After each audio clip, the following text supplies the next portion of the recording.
Sajid हत्याकांडर scene recreation बहु चर्चित मुकुंद प्रसाद MD Sajid हत्याकांडर scene recreation आज मध्याह्न समय होइथबा जणा पड़िछि। प्रकाश ए हत्याकांड को 6 दिन बीती जाइथिले मध्य सब कलेक्टर सेठारे धारा 163 लागू करिथिबारो दुकान बाजार सब बंद रहिछि। स्कूल कॉलेज प्रभृति बंद करि दिया जाइछि।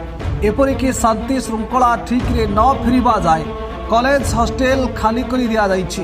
हत्यार 48 घंटा मध्य पुलिस आसामी मानक गिरफ कर कोर्ट फरवर्ड करिथिबा बेले आज पुलिस 2 दिनिया रिमांड रे आनी अधिक पचराउचरा करबा सह 3 आसामी को धरी सीन रिक्रिएशन करुथिबा देखिबाको मिलितला।